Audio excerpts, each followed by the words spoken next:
अब भगवान जो है पांडवों को वापिस लाकर ले आए और उनका राज तर्क किया है। युधिष्ठिर को राजा बना दिया। भगवान कहने लगे मेरे को बहुत काफी समय हो गया, मैं अब द्वारका जाना चाहता हूं। द्वारका के लिए प्रस्थान कर गए। बहुत समय हो गया। पांडवों ने अर्जुन को भेजा, जाओ द्वारका में तुम पता करो भगवान की लीला कैसे चल रही है, खुशखबरी लेकर के आओ। अर्जुन गए हैं। बहुत समय के बाद में इधर से क्या हुआ, उत्तरा के गर्भ से एक बच्चा पैदा हुआ। उत्तरा के गर्भ से जो बच्चा हुआ वो बाहर निकलते पलाठी मार के बैठ गया और चारों तरफ देखने लगा। देख रहा है मैंने गर्भ में जिसके दर्शन किए थे वो तो नहीं दिखाई दे रहा। वो परीक्षा कर रहा है, इसलिए उनका नाम जो है नाम संस्कार किया गया, उनका नाम परीक्षित रखा गया।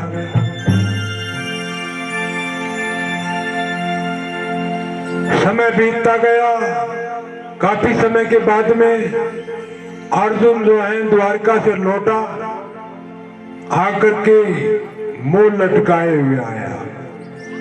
युधिष्ठिर ने पूछा, अर्जुन क्या बात है, तेरा तो तेरा उतरा हुआ है, क्या कोई अपराध कर दिया तेरे?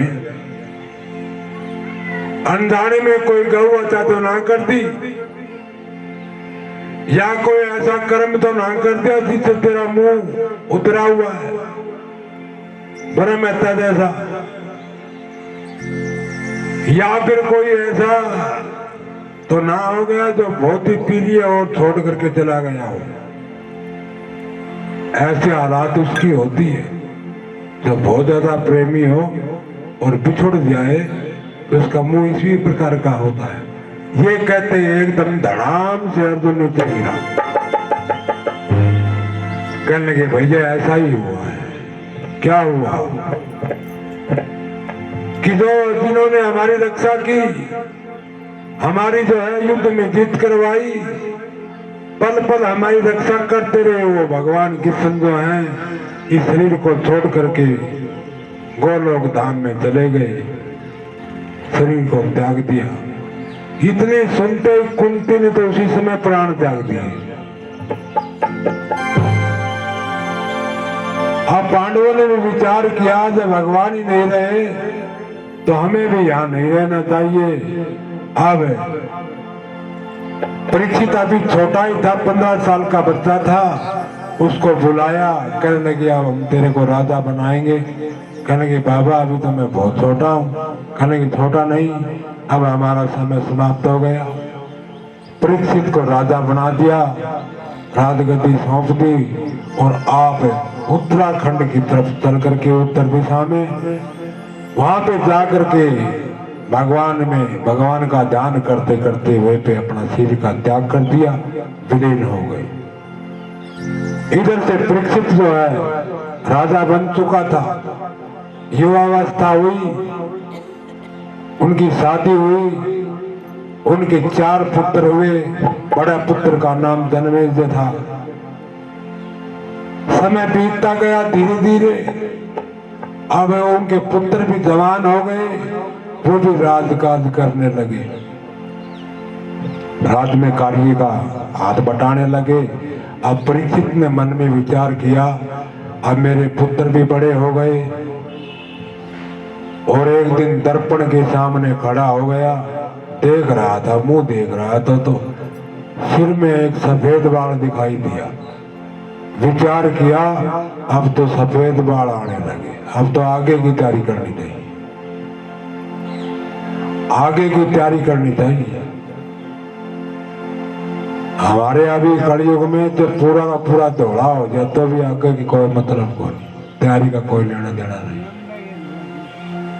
आगे की तैयारी 3 दिन अगर आपको हरिद्वार जाना, वृंदावन जाना तो बहुत कितने दिन पहले तैयारी करो। कई दिन पहले आज ये न भूल जाओ, कभी कभी ये कपड़े न भूल जाओ, कभी ये न भूल जाओ। जोड़ा झंडा सब कुछ बहुत तैयारी करनी पड़े। अरे वहां तो ऐसी जगह जाना है जहां वापिस ही नहीं आना आपको। उसके लिए तैयारी करने के लिए क्या किया है आपने अब तक? नहीं किया तो आप कर लो, कोई बात नहीं। कम से कम 7 दिन भागवत का श्रवण कर ले। ध्यान करना बड़ा कठिन है, भजन सुमरण करना भी बड़ा कठिन है, कीर्तन करना भी कठिन है। कम से कम सुन तो सकते हो, ये भी कठिन है। सुनना बहुत ही ज्यादा कठिन हो रहा है।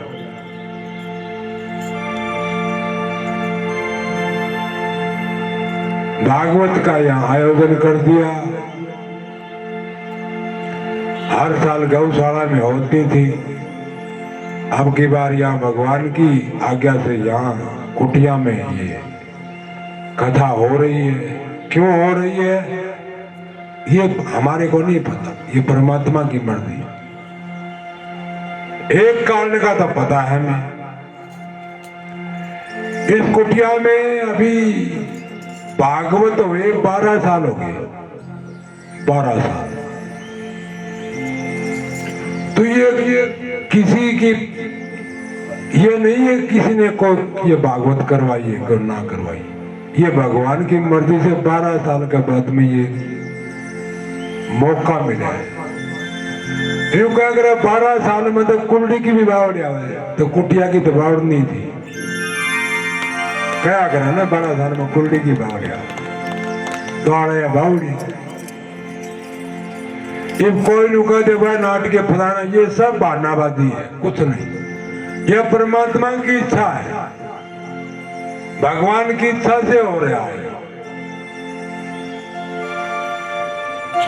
तो कम से कम सुन तो ले।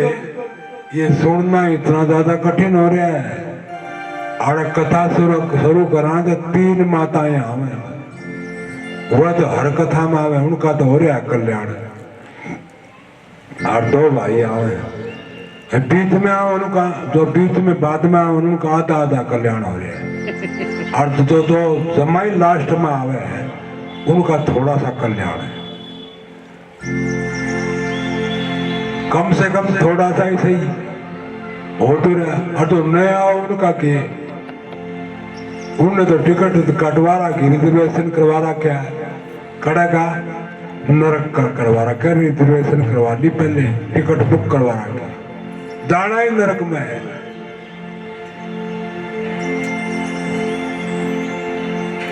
मैंने आड़ा है स्वर्ग में क्या करा है, स्वर्ग में तो कोई नहीं, कोई सीधे सीधे हांडा है।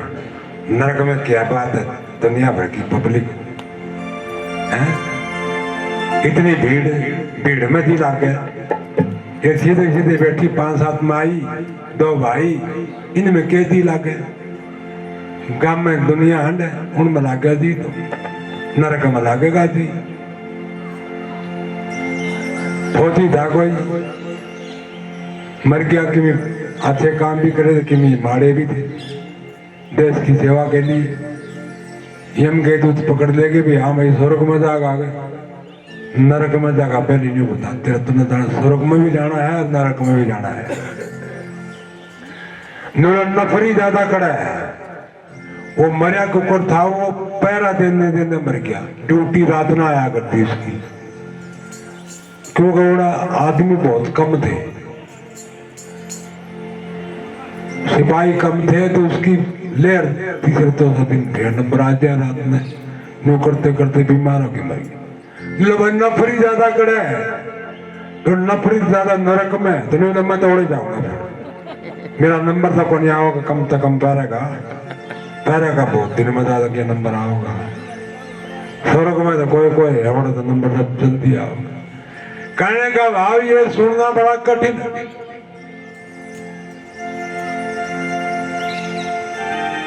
चाहे कठिन हो, 2 हो, 4 हो, 10 हो, 5 हो, 1 हो, अगर एक भी सुन रहा है, एक भी कथा, तभी कथा करने का प्रयोजन पूरा होता है। श्रोता था एक ही क्यों ना हो। अब सफेद बाल आ गई, आंखा तो दिखता भी रह गया, हाथ भी काम पे हैं, मगर फिर भी हट कर रखी है।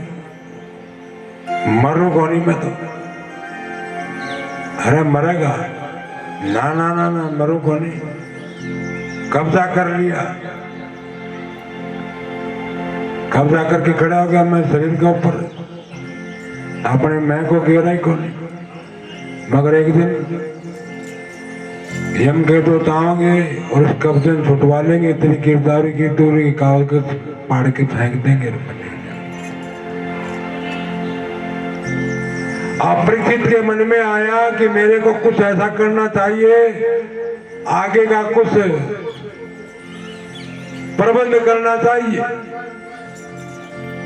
हमारे गुरु जी ने भी कहा है, जी करके बतेरा देख लिया मन की कर दे।